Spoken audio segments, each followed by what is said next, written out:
أعوذ بالله من الشيطان الرجيم. بسم الله الرحمن الرحيم. الحمد لله رب العالمين، والصلاة والسلام على رسوله الكريم محمد بن عبد الله وعلى آله وصحبه أجمعين. يا أيها الذين آمنوا اتقوا الله حق تقاته ولا تموتن إلا وأنتم مسلمون. يا أيها الذين آمنوا اتقوا الله وقولوا قولا سديدا يصلح لكم أعمالكم ويغفر لكم ذنوبكم، ومن يطع الله ورسوله فقد فاز فوزا عظيما. فإن أصدق حديث كتاب الله، وخير هدي هدى محمد صلى الله عليه وسلم، وشر الأمور محدثاتها وكل محدثة بدعة وكل بدعة ضلالة وكل ضلالة في النار. السلام عليكم ورحمة الله وبركاته، وأسعد الله صباحكم بكل خير. تمتند الله سبحانه وتعالى نامتند أمرونجي أقتلين ببيبنا ودوكين ديفبنا. تمسب الله سبحانه وتعالى السوق ساسرة كوينة مريمبجي ويجتب محمد صلى الله عليه وسلم أبتيبوا مكتل وكت الله سبحانه وتعالى. Bagala bange mbakutira okuti Allah subhanahu wa ta'ala, tuwera abantu abati Allah subhanahu wa ta'ala, kubanga bannange yensonga lwaki Allah subhanahu wa ta'ala yatutonda, yensonga lwaki tuli ku nsi kuno, ensonga y'okuti Allah subhanahu wa ta'ala yensonga Allah subhanahu wa ta'ala gyatulamira ffenna n'abaatusooka. Yagamba nti walaqad wassayna alladhina utul kitaba min qablikum wa iyyakum an ittaqullah. Mazima nalamira baba basookawo nga ffe sinnaba kujja, naffe Allah n'atulamira okubeera nga tumutya. Yensonga lwaki tuli kuno ku nsi, kibagamba emirundi mingi bannange okutya Allah subhanahu wa ta'ala. Tukusaba busabi Allah, tosobola kukeera nti n'ogamba nti nze ntya Allah. Tosobola kubeera nti oliawo osaala olomba otya Allah. Mbaka alayhi salatu wassalam, Allah subhanahu wa ta'ala yamwagala nnyo bannanga ab'ebitiibwa, n'atuuka n'okumusonyiwa amazambi ge yasooka okukola, n'amugamba nti naago g'olisembyayo gonna nga kusonyiye. Naye buli lunaku, buli kaseera yasabanga Allah subhanahu wa ta'ala amuwa okubeera nga amutya. Mbakuutira nnyo ab'ebitiibwa edduwa zino tubeere nga tuzeekwatako nnyo, kubeera nga tuzisoma buli kaseera. Allahumma hdina wahdi bina waj'alna min al-hudati al-muhtadin. Allahumma hdina wahdi bina waj'alna min al-hudati al-muhtadin. Allahumma ati nufusana taqwaha zakkiha anta khayru man zakkaha anta waliyuha wa mulaha. Oba Allahumma inni as'aluka al-huda wat-tuqa wal-afafa wal-ghina. Edwezo mbaka alayhi salatu wassalam yabeera nga azeekwatako nnyo era nga azikozesa. Abange tubeere nga ti Allah subhanahu wa ta'ala. Omusomo gwe tuliko kimanyiddwa bulungi, tuli ku musomo gwa kusiiba. Abange Ramadani etuuse, ennaku tubalambale kati ezibulayo okubeera nga tuyingira omwezi gwa Ramadani. Nsaba tubeere nga tufuna faida, emigaso mu musomo guno gwe tuliko. Muwanvuko tufunemu emigaso olw'ensonga ennene gye tugenda okuyingira mu bannange. Oba oliawo tunaasobola okusiiba omwezi ogw'ekitiibwa gwa Ramadan nga tuli abantu abasiiba ebyo bye tutegeera. Olunaku olwaleero biidhini mawula tujja kutunula ku rukunu siyaamu, empagi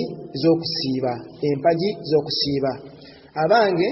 empagi kyonna, empagi ekitibwa empagi mu ibaada, ekitibwa empagi mu ibaada ng'okusaala. Bw'omenya empagi mu kusaala, eswala yonna eba efudde. Kuzimu ku mpagi za swala bw'omenyako emu ng'oli mu swala, eswala yonna eba efudde.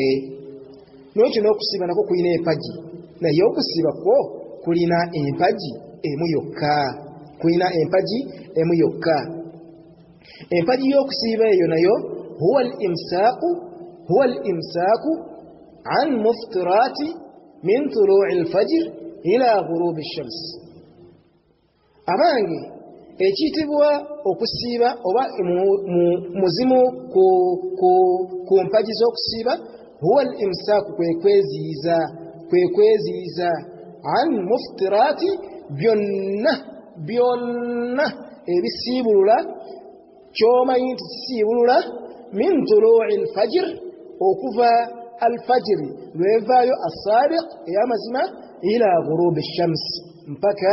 enjuba lwekola etya lwenaagwa oba lwenaabulirayo nga byonna ebisiibulula obyeziizaako eyo empaji y'okukola ki y'okusiiba tulaba Allah subhanahu wa ta'ala watugamba mu Qur'an fal'ana bashiruhunna wabtaghu ma kataba Allahu lakum وكلوا واشربوا حتى يتبين لكم الخيط الأبيض من الخيط الأسود من الفجر ثم أتموا الصيام إلى الليل إنه آية يليكواتا كباتشالا yaliyokwata ku bakyala mwana wattu olubereberye nga mbaka Muhammad sallallahu alaihi wasallam tannaba kukka abantu bonna balinga tebagenda eri bakyala baabwe wadde mu budde obw'ekiro nga tebagendayo eri bakyala baabwe tebabeera mu mbeera za bufumbo nga mwana wattu beekuniza mwezi mulamba paka Allah subhanahu wa ta'ala yagamba fal'ana bashiruhunna kakati nno nga Ramadhani maze okubaka katako fal'ana bashiruhunna mugende eri bakyala bammwe wabitagu ma kataba Allahu lakum mubanoonyemu ekyo Allah kyebawandiikamu abakyala mugende eri bakyala bammwe mubanoonyemu ekyo Allah subhanahu wa ta'ala kyebawandiikamu mukyo ki abaana ob'essanyu wakulu washrabu mulye munywe hatta yatabayyana lakum al-khaytu al-abyad min al-khayti al-aswad min al-fajr okutuusa ddala al-fajr yeneekolotya lwenavaayo thumma atimmu siyama ila al-layl kati noolwo mubeerenga musiiba mpaka mu kiro niyo kibaganda bange bitiibwa fakad baha Allahu ta'ala hadha al-jumlatu min muftirati al-layali as-siyam bwekityo Allah subhanahu wa ta'ala yabeeranga akkiriza lumu byonna ebyo ebisibulula okubeera nga bikozesebwa ekiro bwekubeera kulya ekiro tulina okulya bwekubeera kunywa ekiro tulina okunywa bwekubeera kugenda eri bakyala baffe tulina okugendayo bwekubeera kugenda eri baami baffe tulina okugendayo byonna ebisibulula ebyo Allah subhanahu wa ta'ala biyaziiza okubeera nga tubisiiba emisana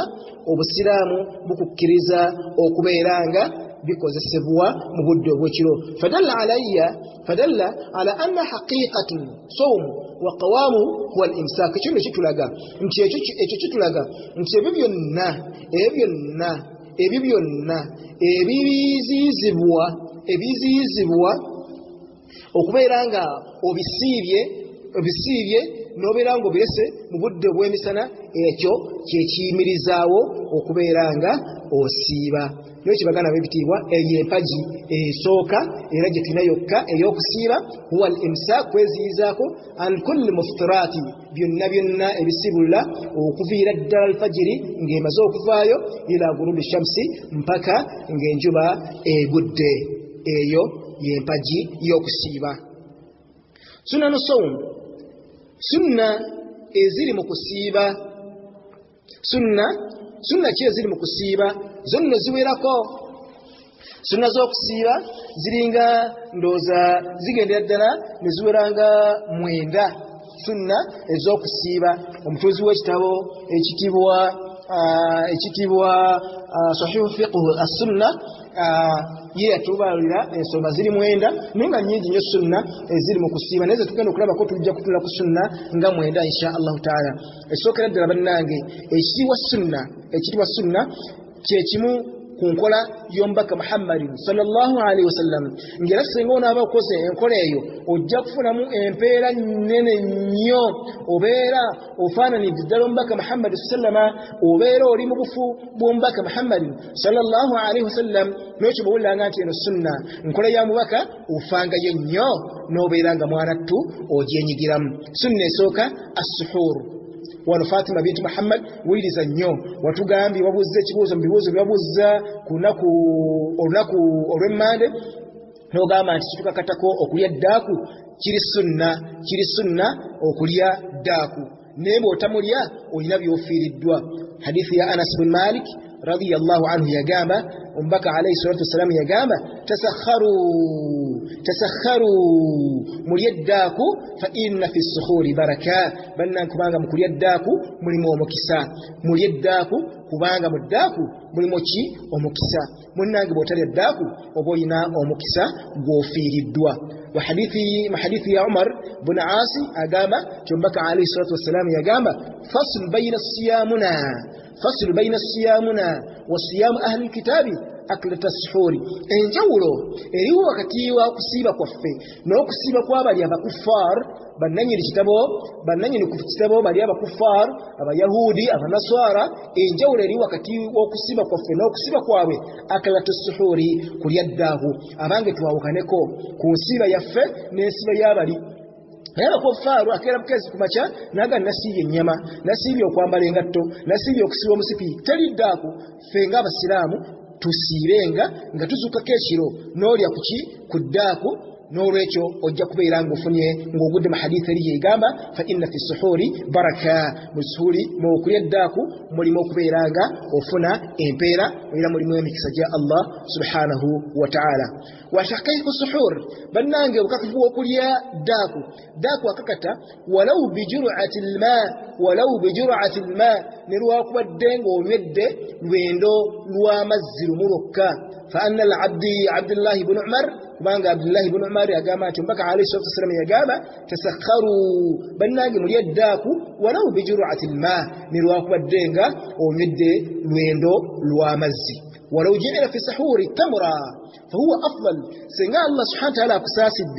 نوفنا انتند أو كيداكو فهو أفضل كيسينغاكو أو بلونجي أو كوزسا انتند كبانغو بكى عليه الصلاة والسلام جيكوز سانغا لحديث أبي هريرة رضي الله عنه. أبي هريرة تجيزا قاما نعم السحور المؤمن التمرا ومدوا سينغو بلونجي مموي مكيداكو يو يارد انتند بكى عليه الصلاة والسلام يليانغا انتند ebiseera ebisinga yalyanga entende 3 bw'ataalyanga 3 ku ddaaku yakozesanga entende emmeka zaalinga 7 ebiseera ebisinga yalyanga entende nga za nsobi yalyanga 3 oluusi n'alya 5 oluusi 7 mu biseera ebyaddaaku. N'ekyo bw'obanga Allah subhanahu wa ta'ala abadde ng'akusobosezza n'ofuna entende z'ennungi ye sunna esingako obulungi mu kubeera nga tugirya ku ddaaku. Ensonga ey'okubiri oba sunna ey'okubiri ekozesebwa gye tusaanye okubeera nga twesibako mu mwezi gwa Ramadan at-ta'khiru as-suhur okkeereya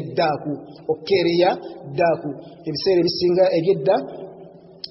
twali tukyali baana bato nga bakadde baffe batuze okusobola okulya ddaaku saawa 8 saawa 7 saawa 9 nga lwe mulya ddaaku. naye sunna esingako obulungi at-ta'khiruha okumukeereya لحديث أنس عن زيد بن ثابت رضي الله عنه. حديث يفاق أنس رضي الله عنه قام تسخنا مع النبي صلى الله عليه وسلم صحابنا تنمزا تتواليا قداكو نقدمو نمبك محمد صلى الله عليه وسلم ثم قام إلى الصلاة بتعمل كل داكو نتسيتكاني تجينا كراتي وكسارة صلاة الصبح. قلت نتنبوزا babuuza sahaba kam bayina adhan wa suhur waliwo kiseera ki wakati wa adhan w'okwazina n'okulya ddaaku waliwo kiseera kyenkana ki mu kaseera ako waliwo ddakiika zenkana zitya n'agamba nti qadiru 50 aya wali ekiseera kyogeraageranya ku muntu alidde ddaaku ekiseera kyogeraageranya okuva ku kwazina n'okulya ddaaku agamba 50 aya ekikyenkanaakanako ng'omusajja omusomi wa Qur'ani omulungi wakati awo asomerawo aya 50 yasomerangawo aya 50 amakulu nti omubaka we yamaliranga okulya ddaaku ng'amaze okulya ddaaku wayitangawo ekiseera kya muntu omusomi wa Qur'an ng'asobola okusomerawo aya 50 olwo ne baaziina ki salatu subhi ne baaziina salatu as-subhi umusajja asoma nagati alhamdulillahi rabbil alamin arrahmanir rahim maliki yawmiddin aya 50 ng'omuntu asoma mu nsoma eyo kye kiseera ekyalingawo wakati w'okulya ddaaku y'omubaka Muhammad sallallahu alaihi wasallam n'okubeeranga azuukuka agenda okusala salatul fajiri amakulu tulina okubeeranga tukereya nnyo okulya ddaaku. Botunula hadithi ya Unaisa binti Habiba agamba nti idha adhana ibni mbaka sasima yagamba idha adhana ibn ummul maktum bwayazina fakulu washrabu mulye era munywe. Mbaka alayhi salatu wassalam yalina abazinyi babiri yabeeranga n'abazinyi babiri omu yali ayitibwa ibn ummul maktum owopu yayitibwa Bilal ibn Rabah niye bagamba nti mulye munywe nga ibn ummul maktum yazinanga olwazina olusooka bwemuwuliranga olwazina olusooka olwo mulye era munywe. Wa idha adhana Bilal ate Bilal ye bwayazina fala taakulu wala tashrabu mulekerawo okulya era n'okunywa mubeerenga mukola ki mulekerawo kubanga ekiseera kya fajiri kibeera kimaze okukola ki okutuuka. Fa in kanat wahidatu minna liyabqa alaiha shay'un basahaba babuuza mbaka Muhammad sallama tibwabeera nga omuffe abadde ali ku ddaaku abadde ali mu kulya ddaaku agenda okuwulira nga akyalina byalina mu ngalo agenda okuwulira nga Bilal yazinye olwazina olwokubiri Bilal ibn Rabah akola atya emmere asuule ebadde mu kamwa agiwande ebadde ku sowaani agireke mbaka alayhi salatu wassalam n'abagamba nti oli amalirize ekyo kyabadde akutte mu ngalo kati nno bannange wano waliwo obuzibu nabo lw'amaanyi nnyo. Omusajja ajja kubeera nga amaze okuzinga capati ye waliwo wano mu Uganda waliwo bazikira capati y'emu ng'eringa olusaniya ensaniya zino zibateekako miceere mu nnyimbe capati nga bati bwe yenkana omusajja ajja mmusingana nga capati gyakutte mu ngalo ajja kugamba nti mala kugimalawo kubanga mbaka yakkiriza nedda tubeere nga tugeraageranya ekyo kyokutte mu ngalo mwana wattu ng'osobola kizingira mu ngalo nekibuliramu oba ekyo ekiri mu kamwa wadde nga Bilal ibn Rabah amaze okwazina beera nga ekyo kyo okimaliriza okubeera nga okirya. Bwatyo omubaka Muhammadin sallallahu alaihi wasallam bwe yabeeranga atukola ki atukubiriza eyo sunna yakubiri okubeeranga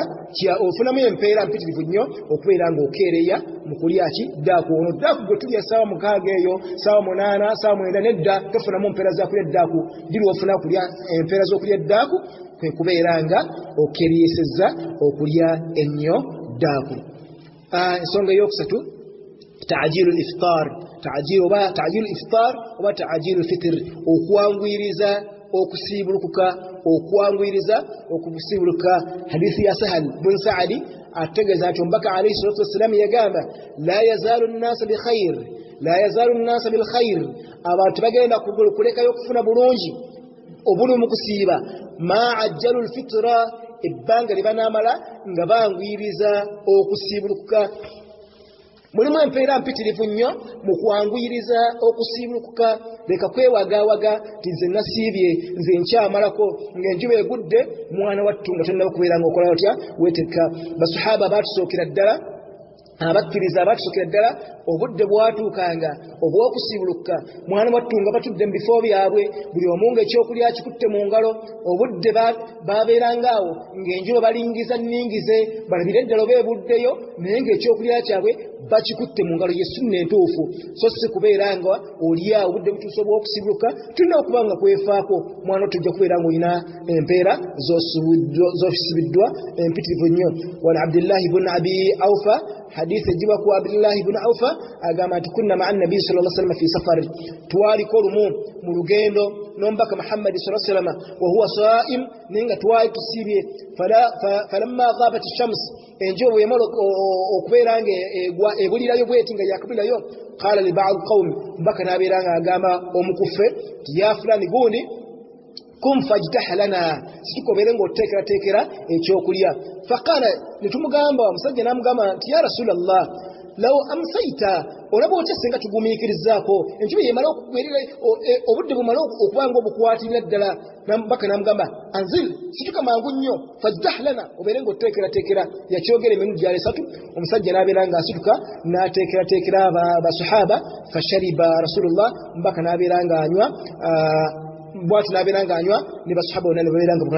bakolaki basibuka n'olwekyo yagamba mbaka Muhammad sallallahu alaihi wasallam yagamba idha ra'aytum al-layla bwemubanga mulabye ekiro nga kimaze okugira njo emaze okuwulayo okubeera ng'ebulirayo qad akbala ma hahuna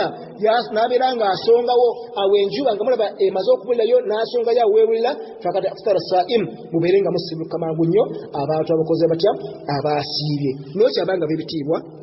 mina sunna kiri mu sunna okubeera ng'oyanguyiriza nnyo okubeera nga osiibulukuka ekyo kiri mu sunna sunna eyokuna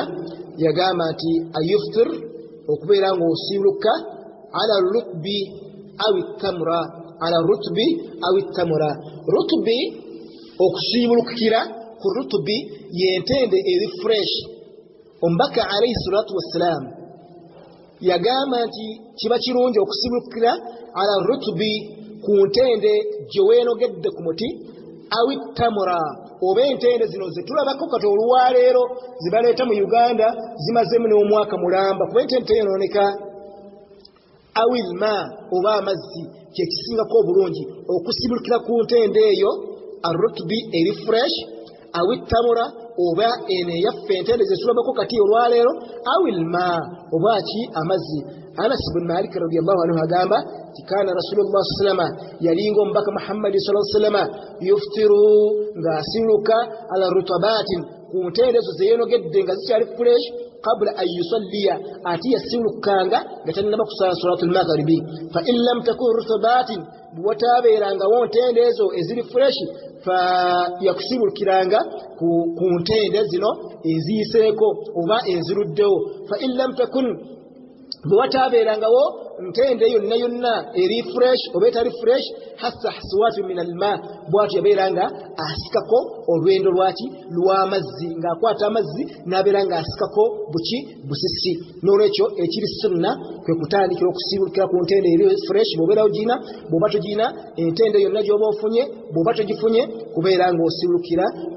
ku mazzi ekyo kiri sunna era ofunamu mpeera mpitirivu nnyo weewala okubeera ng'osibukira ku buugi weewala okubeera ng'osibukira ku mmere weewala okubeera ng'osibukira ku chapati ojja kufuna emitawaana Ibn Qayyim al-Jawziyya radiyallahu anhu yagamba nti ombiri guno mugulaba guyina emitawaana mingi era guyina obubumba bwagwo gwetaaga nnyo okutandikira okubeera nga omuntu yabadde yasiibye gwetaaga nnyo okubeera nga ogusookesezaamu ekintu naddala ekyo ekiwoomerera bw'obanga okirina ng'entende eyo kiba kirungi oba eri envu kiba kirungi okubeera nga lyosookamu n'obeera nga onywa ku mazzi n'olwekyo eyo ensonga ey'okuna muzimu ku sunna bw'obanga osimbukidde ku ntende eri fresh oba entende ya bulijjo oba amazzi ofunamu empeera mpitirivu nnyo ensonga ey'okutaano duwa'u edduwa inda al-fitr mukaseera k'okubeera nga osiibuluka waliwo yabuuza ekibuuzo emabegaawo erinnya ndyerabidde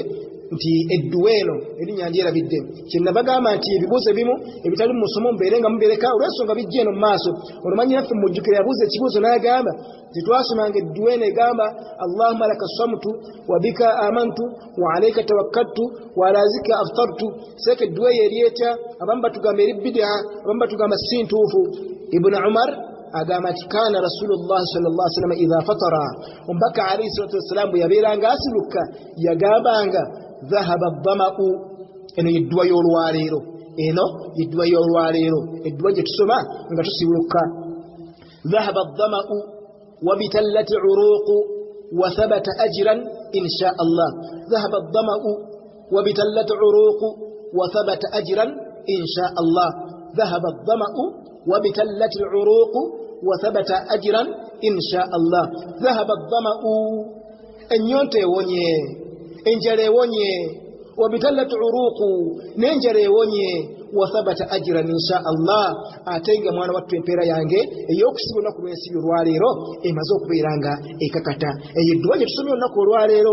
edduwa eyo yesibuka era omubaka Muhammad sulama yasomanga ng'amaze okubeera nga asibukako nti dhahaba dhama'u wa bitallat uruqu wa thabata ajran insha Allah ate tubeere nga twemanyiiza nnyo okubeera ng'ogenda okusibuka ekyokulya kyo kikutte mu ngalo n'osooka neweesabira ku dduwa yatugamba omubaka Muhammad sulama nti dduwa omuntu zeesabidde mu kaseera k'okusibuka tezirina jjiji yonna